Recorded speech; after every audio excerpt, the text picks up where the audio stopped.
This is the most horrific and terrifying book that I have ever read in my entire life.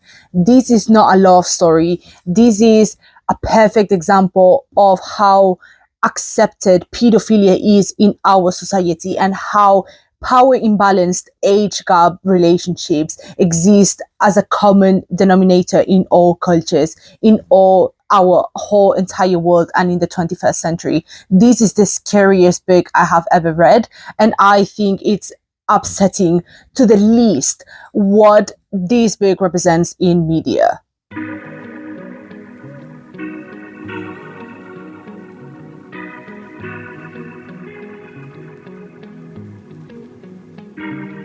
Hello everyone, this is Darkest Hour Reads, and today I want to do a review of Lolita by Vladimir Nabokov. And I have to start this video with saying that this book has a lot of trigger warnings. There's a lot of pedophilia, obviously, child pornography, sexual, physical, emotional abuse. So if you get easily triggered by these topics and these trigger warnings, please do not watch this video. We're gonna talk about very sensitive topics, and I wish I could talk about this book in a lighter term, but unfortunately I can't. So please, I recommend you, if you get triggered by these trigger warnings or by these topics, please do not watch this video. For those who watch my videos or my content in general, my social media, you guys know that I am very well versed into these darker themed topics, like horror in general, or any sort of the dark side of human nature. You guys know that I love it, that I am really interested in those topics, and that I bring the fun of it, and I always try to make the videos a lighter note. But unfortunately, with this book, I really cannot bring myself to bring a lighter, fun side of myself, because this book has genuinely horrified me. And I think obviously I still want to make a review of this book. We'll still talk about this book, what I think, but unfortunately I have to apologize in advance, because I cannot bring myself to try to be fun and try to have a lighter note or side of myself, because this book is just genuinely so horrifying, and it has affected me so much in such a deep level. As always, we are going to start with the summary of the book. I think this book should be considered a modern classic if it isn't already. But for those who have no idea about Lolita, this book is about Humbert, who is a French divorced middle-aged man who moves to the US because one of his family members passes away and leaves him a small fortune. But the one condition is that he moves from France to the US. And then he finds himself in a small town where basically he doesn't have where to live or where to land, and basically becomes a woman's lodger, a widower's lodger, who is more or less at around the same age as him, but he decides to stay with her, not because he is attracted to her, but because he is attracted to the child, to Dolores, who we also refer as Lolita. The first thing that we get to know about Humbert is the fact that he has always been attracted to children, specifically prepubescent girls. So between 9 and 14, 13, more or less. He has always been attracted to those ages of women in general. We get to experience, or we get to know his first experiences with women, and when he realizes that actually what he is attracted to is wrong. So obviously when he is around 13, 14, he gets his first sexual experience, which obviously is with someone around his age. But then the more he ages, he realizes that he's still attracted to that, basically to women on that age, or more better said, girls. Obviously, that's the first thing that we find. And then he basically tells us the story of how he meets the love of his life, what he considers the love of his life, Lolita, who is also a 12-year-old girl, American girl, who is basically what he considers a nymphet, which is a very specific type of girl between the ages of 9 and 13 again, or I would say 14 more or less, just to round it up. But yeah, it's just a very specific type of girl who is obviously prepubescent, but has a very specific list of characteristics that makes it a nymphet. Obviously, she has to be attractive. She has to be a sort of or kind of a special magic around her. So obviously, she has to have these childlike traits. So obviously, she has to be playful, she has to be fun, she has to be different to the rest, attractive, but also she has to have a very specific type of adult traits, which is usually her sexuality and her what's the name, and her cheekiness of wanting to do something that is not technically or conventionally accepted. Along the story, we find Humbert getting married to Charlotte, who is the widower and who is his lodger, basically, just because he knows that if he doesn't marry her, or if he decides not to marry her, he has to leave the house and has to leave also Lolita. So he decides to marry her, and then Charlotte passes away by an accident, and then Humbert gets the perfect opportunity of keeping an eye on Lolita and just staying with Lolita. And obviously they start a relationship. They start a relationship, because I don't want to call it a relationship. I don't think it is, which I will explain later on in the video. But yeah, they start a relationship, and then they travel all around the US for, I think, about a year more or less. That's what he says. And yeah, they get separated, drama happens, and yeah, it's basically the whole story of how Humbert and Lolita get into a relationship. Regarding the discussion, I have to say that I have really struggled trying to find an explanation on everything that I have felt and everything that I think from this book. First of all, I have to say that the book is fantastic. I really like this book. I think it's one of my favorite reads this 2024, and it definitely is the book that has impacted me the most so far, not only in 2024 but in my life in general. This book is genuinely insane, but I still really struggled with this book in general. So obviously I have to start with saying that Humbert, the main character in general, I didn't really like him from the start. Not only because he's a pedophile, obviously that already discards him as a character that I could ever like, but something that I realized very early on is that Humbert is not only a pedophile, but he's also a narcissist. And I would say he's a psychopath. The first thing is that how I noticed it is that the fact that he, first of all, writes a book about himself and about his own story, his own life story, which is already very sus, because he's literally a nobody who nobody cares about. He has an absent father, for example. That's the first thing. But yet nobody really gives a shit about Humbert, and he decides to write a story about himself that is like rule number one of narcissistic people, that they just elevate themselves so much when no one really cares about them. also at the same time, I think he's a psychopath, not only because of the fact that he's a narcissist.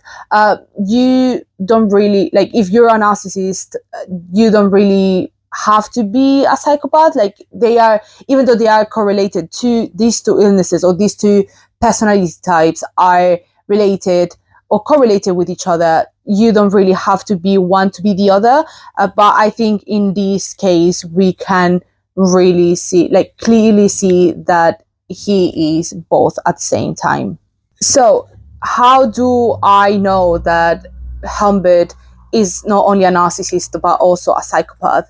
The first thing, apart from the fact that he's writing a book about his own story and about how he met the love of his life, who is a child, I also consider him a narcissist because of the way that he talks about himself. He talks about how attractive he is. He talks about how, like, what a big catch, like a great catch he is. He's educated, he has money, he just talks about all the great things that he is, right? When in reality, he's not really that great. Like, nobody really cares about him. I said it again, but he's just a guy that has nothing on himself. He just has the money from his family, or from his the family, the person that died, that left him some money. Because, like, even though he had a job in Paris, he doesn't really do any sort of work in the US.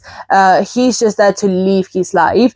He has no interest or no passions or no hobbies whatsoever, rather than just, like, showing people how good and how great he is, right? And I also think he is a psychopath because, like, all the horrific, absolutely disgusting things that he does, not only to Lolita, but to all the other girls and to all the other women that he doesn't feel a lick of regret. And the only regret and guilt that he feels is because, like, he doesn't want to get caught. He doesn't want to go to prison. He doesn't want to get the death sentence. And he literally says it in the book. So it's just like, he doesn't feel bad about all the things that he does, but he only even thinks about what are the repercussions that he could have from the things that he wants to do. And like the way that Vladimir Nabokov explains the thing, or like the way that he just thinks about all the things that he wants to do, they are just so disgusting and so horrific. But, like, he doesn't even think that they are horrific, right? He's just like, oh yeah, that's Humbert the monster. Like, he doesn't even think that that is something that he does, because even though he's a psychopath and even though he knows that these things are wrong, if someone else did them to him, like, he would know, or he would see that they are wrong. But, like, he doesn't even rationalize that that is something that is A, wrong, or B, that he could possibly do, because that is the monster side of him. That is the, like, the Humbert the horrible. Like, that's what something that the other Humbert does, not him, but, like, someone else that has his body, has his mind, and is on inside of him.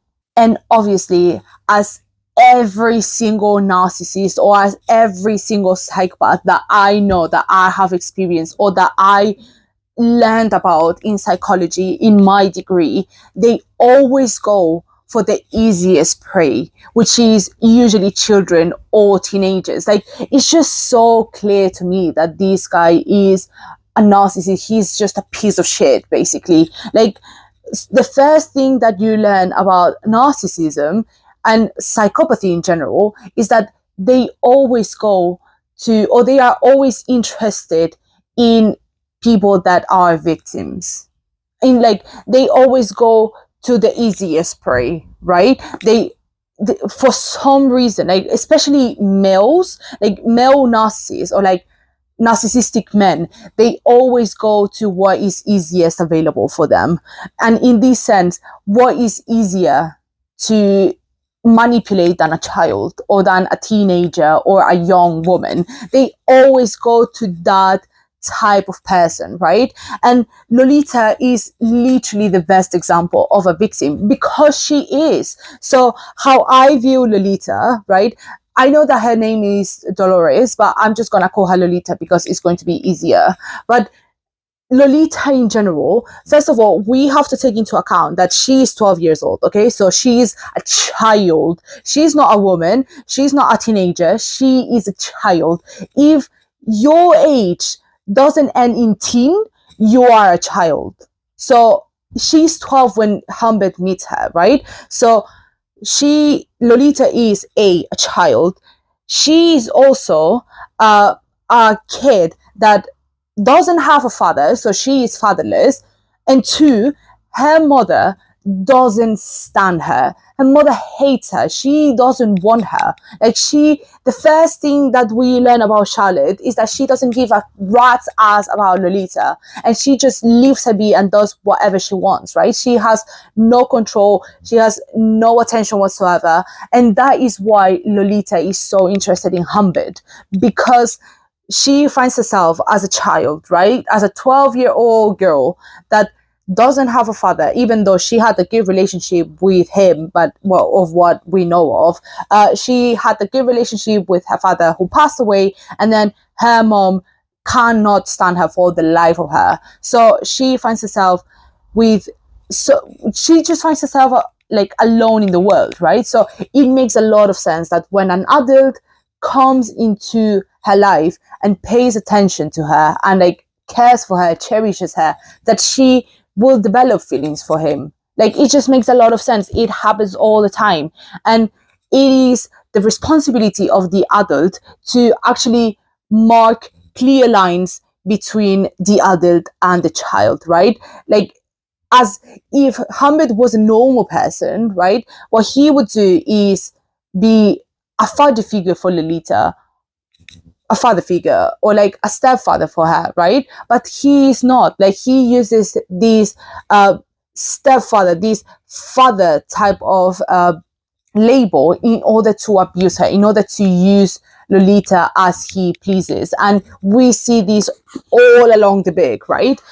So in this sense, we find that Humbert has the perfect victim, which is Lolita, a very lonely, severely traumatized girl who is basically asking, screaming for someone to pay attention to her, and Humbert wants to pay attention to her. That is why these two are literally a match made in heaven, right? Like, they are just two sides of the same coin. They just want exactly the same thing. But the difference is that Lolita only wants a father. Lolita only wants someone that cherishes her, that cares for her, and Humbert wants to use those needs and those wants as a way to please himself.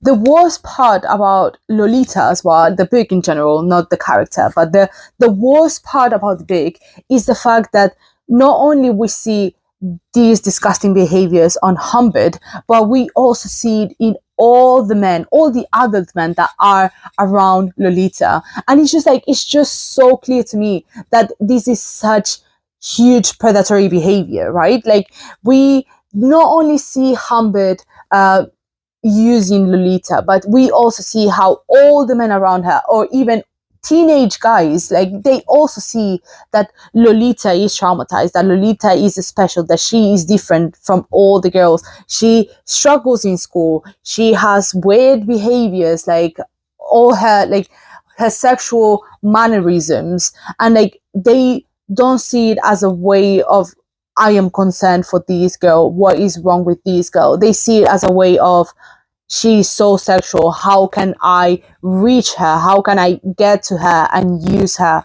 for what I want, which is sexual gratification, right? It's just like, this book is such a great critique on how predatory men are, specifically to girls and to teenagers. Like, it's just so clear that Lolita is the perfect example of a lonely girl who, obviously, everyone, like, she is attractive. We have to say, like, she is conventionally attractive, or like, she looks pretty. So it's a pretty girl with a lot of issues, with a lot of problems in her house. And all these men around her are just all over her like fucking hawks, just like trying to get their claws onto her and just latch onto them and just use her for whatever they want, right? So in this sense, it's like, it's just so sad that no one actually cared about Lolita. No one gives a shit about her. The only thing they care about is what they can get from her, which is obviously sexual gratification again. The saddest, most gut-wrenching part about this book is the fact that all the men that we find around Lolita, even I think it's his name is Dick, yeah, even her husband, sorry, like all of them are just over there, like just waiting for the perfect opportunity to get her, right? Like the dentist, Q as well, Humbert, obviously, just like all the men are just waiting in line for her, for their turn to Lolita, right? To get Lolita. And it's just so scary how at the end of the book, like even at the end of the book, she's not even an adult. I think she's like 17, and like she's married, she's pregnant, and she's just like expecting and creating a life, and she's not even an adult. And like everyone seems to be so excited for her, and it's like, she is 17 years old. She shouldn't be pregnant. She shouldn't be married. She should be at the club. She should be enjoying herself and having a great time and finishing her studies and going to university, for example, or getting the first job and just having a normal, perfect life for a teenager. But she has been so sexualized, and she has been so mentally, physically, and sexually abused that she is nothing more but her body vessel. She's just a vessel for men to enjoy themselves and to fill her up with disgusting trauma. For all of you guys that might be thinking, oh, I haven't read the book, but I watched the films, or any of the films, or any of the content related to Lolita, and I don't think it's that bad. I actually made a list and basically marked all the scenes and all the times where I thought Humbert was actually disgusting and was actually sexually, physically, emotionally abusive to Lolita. So the first thing that I have is here are all the pages where Humbert was a creep. He was abusive towards any women in general. So here we have the first from like page 0 to page 47. All of these are the times where Humbert was disgusting to women before Lolita. And then over here, do you see all of these markings, right? Like you see that there's a ton, right? Like there's even some over here. All of these are all the horrible things that he does to Lolita. And we're talking about all of these many, many, many pages of him being disgusting, of him being the worst person, the worst man ever, and just him being basically using Lolita as a vessel for his fantasies, for his disgusting pedophilic fantasies. And now going into the analysis, I would say that this is the most important part of the video, just because I think Lolita as a book is so ingrained into our culture that I think it would be a pity if we didn't discuss it. So obviously, as a woman, I was born and raised in Western society. Obviously, I was raised in Spain, but still as a very European, westernized type of culture, obviously patriarchal. I was born or I was raised in a culture where everything that I did had consequences as a woman. What I dressed, what I ate, what I drank.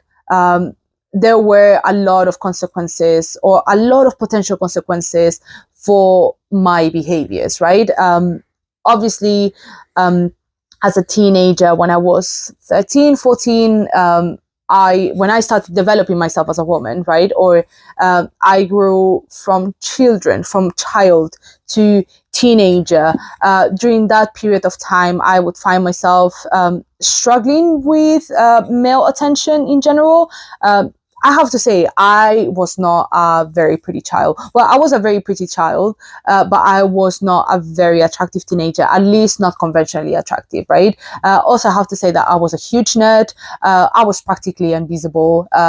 Also, I was severely bullied. So I got the good end of it as a woman, right? Like being uh, invisible and being not popular in high school kind of sort of protects you from disgusting male attention or attention from your peers, from your male peers in general, which I thought was a curse when I was a teenager, but now I am so happy that I didn't, because I had peace, which was what many of my classmates didn't.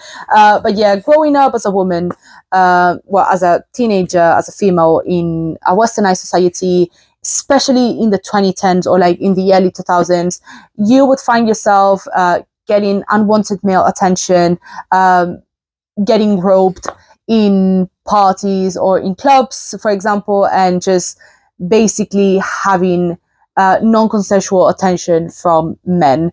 I remember me being 13, for example, or 14. I think I was 13 the first time. Yeah, being catcalled in in the middle of the street, or as a 15-year-old being followed in the street, and just basically getting a lot of unwanted attention, right? Even as a teenager, which is very scary, taking into account that now, even though I'm in my late 20s, I do not get that attention at all. So all this unwanted male attention disappeared once I became an adult, or like once it became apparent that I was an adult.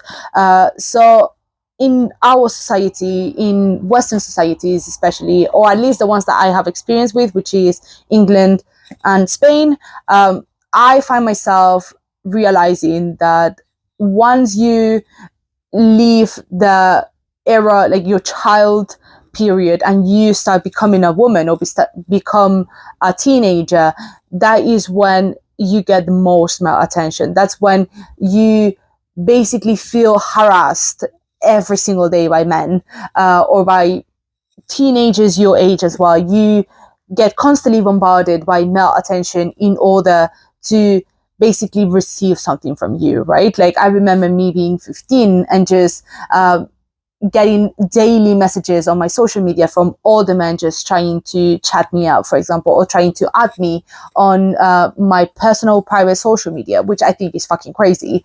But yeah, I think as women, we grow up very used to this attention, right? And at first, when you are a teenager, when you get your first comment, your first chat, your first message, or your first compliment from a guy that is more or less your age, you find yourself in the ninth cloud, right? Like you find yourself dreaming of your wedding and of your children, right?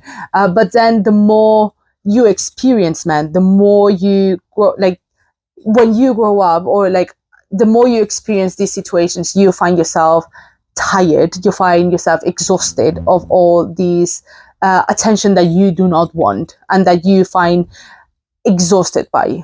Not only that, but also if you were a teenager in the 2010s, you know exactly what I'm talking about. But for those who don't, when I was a teenager, when I was around 14, between 14 and 18, I would say, I think it was the start of the growth of social media, right? We would have Twitter, Instagram, Facebook, everything. But I would say that there was a smaller side of the internet, especially in Tumblr, where there was a lot of romanticization of the Lolita aesthetic, which I think is fucking crazy, right? Like now that I think about it, it's crazy. But at that time, I will find myself idolizing this idea of what is the Lolita aesthetic, the coquette aesthetic, or things like that, right? So for those who don't know, the Lolita aesthetic is more or less based on the film. It's just basically a lot of frills, a lot of um, 1950s outfits, 1950s hair clips, the heart-shaped glasses, the ones that we all know about. I remember being like, I don't know, 16 and having like dreaming for these glasses. And I actually even got them. I don't think I have a picture of them. But yeah, it's basically me, women dreaming about this aesthetic, right? I also think Lana Del Rey contributed a lot on this, and Marina and the Diamonds, at least in my experience. We have this Miss Americana type of aesthetic type of life where it's just like you have a wild life, just abandon everything behind and just travel all around US, just experience US culture, which at that time I thought was great. Now I unfortunately do not. But yeah, all these life and experiences of just you only live once. If you decide to leave, you have to live your best life, and you have to enjoy all these lavish lifestyle of traveling around and just looking great, looking amazing, and just living your best life. And obviously, I don't want to point the finger and blame people, but I have to say that Lana Del Rey had such a huge influence onto these, right? For those who don't know, Lana Del Rey, she integrated the Lolita aesthetic, or Lolita in general, the book, into her album Born to Die. Obviously, first of all, I have to say that this is not Lana Del Rey's fault. I, as someone who really enjoys Lana Del Rey, I wouldn't consider myself a fan, but I think she is an insane lyricist. And actually, one of my one of my favorite albums is actually Born to Die. I love the album. I think it's a masterpiece. I would say it's one of the greatest albums in general in life, or in the music industry, at least in the like from the 2000s. But I have to say that she included a lot of these comments, or a lot of these aesthetic or situations in this book into her album, which she has always mentioned that she loves Vladimir Nabokov, the author of Lolita, which makes a lot of sense now when I read it. But basically, she took some of the pages, or some of the words written and sentences written in Lolita, and put it in her album. And I think this is a great idea, don't get me wrong, because Lana Del Rey is the perfect example of a Lolita situation, right? Like, she was in the same situation as Lolita, someone who was a nymphet, and then someone who grew up in such difficult environments, and then obviously went into addiction, allegedly. And yeah, someone who obviously relates to this book, right? The problem are the Lana Del Rey fans, that they don't understand why she took all of this influence from Lolita and put it into her albums, and also what is the deeper meaning of it, right? Like, you can't just take a book and take Lolita, or take what the lyrics of Lana Del Rey Born to Die, and be like, oh yeah, like, let me just put it as an aesthetic and just make it look pretty. And then I have this more or less known film that is about the book, and then I'm just gonna take it all together, scramble it together, make it an aesthetic, and just making everyone enjoy it, right? And even myself as a teenager, I fell for it. I was so excited when I first learned about Lolita, and I was like, oh, this is so cool. This is just like an age gap romance. Obviously, it is very controversial because she is a child, but yeah, I think she looks great. I think she looks amazing. It's just so aesthetic, and I'm just gonna love it. And I'm just gonna be a coquette girl now. I'm gonna be a Lolita girl. I'm a nymphet, right?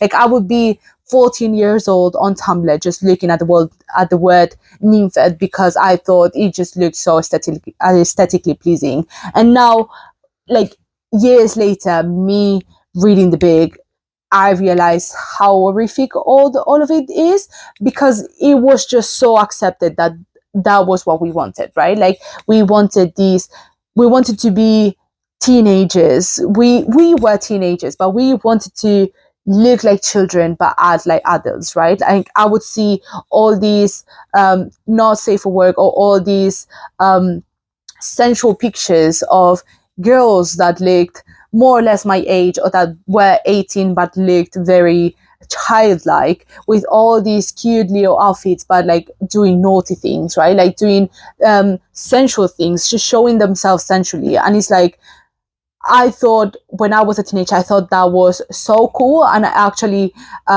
wanted to replicate that aesthetic. But then now, as an adult woman, I realized how horrific and how wrong that is, and how wrong I was myself. And not only that, but we see every single day on our social media, on art, in media in general, we see how accepted it is for men to abuse women, and for men to actually take advantage from children, right? Or from teenagers, or girls in general, specifically girls usually. We see child actresses getting sexually abused by directors, like everyone in Nickelodeon, apparently. Or we see how artists use women in power, people in power, in order to get the access to children, to teenagers, in order for them to abuse them, right? We see this every single day. This is nothing new. It's not news. It has happened. It happens all the time. It happens every day. It will happen tomorrow, because no one seems to care about it, or it's just so accepted that it happens all the time, right? Like we find ourselves, me as a teenager, right? Like this is something that infuriates me all the time, and I found myself victim of it, right? Like you imagine you yourself as a teenager. Imagine you as like when you were 15 years old, right? You're in school, you're just doing your own thing, having like lunch with your friends, and then like an older guy, like someone that is 17 years old, 16 years old, or even 18 years old, right? Like the seniors of the high school, they come to you and just like they start talking to you, talking to your friends. Or like you go to a party with some friends, or you go to the club at 16. In Spain, there's some clubs that allow 16 years old. Obviously, they don't sell alcohol to them. Well, they don't sell alcohol to them. But yeah, there's clubs that are for 16 and above, right? So you find yourself in the club at 16 years old, and just having a drink that one of your adult friends has gifted you, or has bought for you, right? And then you find yourself with around others around 18, 19, 20, 25 years old, just like trying to talk to you, and trying to basically have a connection with you, so you feel comfortable with them. And then that's when the line of abuse starts, right? Like I remember very, very vividly, I was 13 years old, 12, let's say between 12 and 13, let's say 13 just in case, right? I was 13 years old, and I remember my friend, my best friend at the time, she looked very developed, okay? Like she basically matured very, very early on. I still looked like a child. Like I looked like a child until I was 16, right? But she looked like a woman, I have to say myself, right? She was very well developed. She seemed very mature. She was taller than everyone else. So obviously, the people would just fawn over her. She also looks very attractive. Well, she's also very attractive.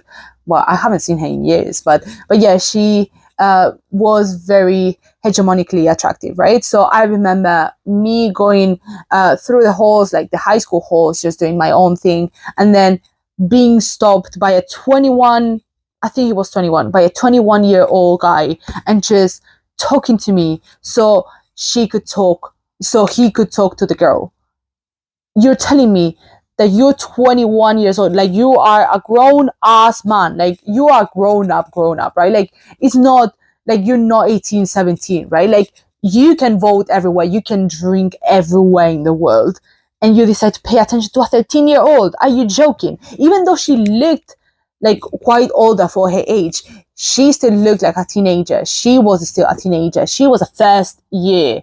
Like she was 13, bro. Like you are going as a grown ass man with like hair in your fucking back and you're going to a 13-year-old like to chat her up. Are you crazy? Like, what is wrong with you, right? Like, we see these every day. Like, I talk with my girls, with my friends, and we all have stories. We all have the same experience as a 14, 15, 16-year-old just being trapped by a guy, right? And this guy is usually older, like between 16 to 18, and even grown as adults, like 25 and on. Like, one of my friends lost her virginity at 17 by a 27-year-old man. What are we talking about? Like, even at that time, I thought it was crazy. But like, this happens all the time because men are disgusting. And like, I don't want to generalize, obviously. Like, I know that there are wonderful men all over the world that don't do this and that condemn all these horrible situations. But we find ourselves in a society where everyone normalizes all these behaviors. Even it is encouraged. Like, we see child marriages. We see it everywhere. This happens all the time. So in this sense, like, I just find it so upsetting, so upsetting that people read this book and think this is a romance, because it is just so normalized that this happens all the time. It happens every day. We find stars, rock stars, actors, actresses, we find them like just dating 19, 18 years old. Like, Leonardo DiCaprio is the best example. All rock stars date 19, 18 years old because they don't care. They just want to date teenagers, because what they want to do is they want to mold them into the perfect idea of a woman. Because a 30-year-old woman, a 25-year-old woman, when you start dating them and you tell them that they have to change, they will tell you to fuck off. But a 14, 16-year-old girl, what he will tell you is, yes, daddy, tell me what I have to do in order to be liked by you. So, as a last note, if you think that Lolita is nothing but either a controversial age gap romance type of book, I recommend you to read it again, to look through Lolita's perspective, because if you didn't understand that this is a horror book or this is a horrific story, it's because you've never been Lolita. Thank you so much, guys, for watching this video. It has not been easy. I have tried to record this video way too many times, and this is obviously a very hard topic for me, or for any woman in general. But yeah, I really appreciate you guys. Thank you so much for watching this video to the end. If you are a minor and you are in any if you relate to any of these examples that I've said, or you find yourself in an abusive situation, please ask for help. Usually in school, for example, or anyone that you know that you think you can trust, please ask for help. You're not alone. Hey, you have a community with us that will support you and will help you. You are not alone. You do not deserve this. You should not be treated like this. So please make sure that you get help, and I'll see you in the next video. And please message me if you need anything. I'm always happy to help. Okay, guys, treat yourselves, take care of yourselves, read Lolita if you can, and thank you guys for watching. Bye.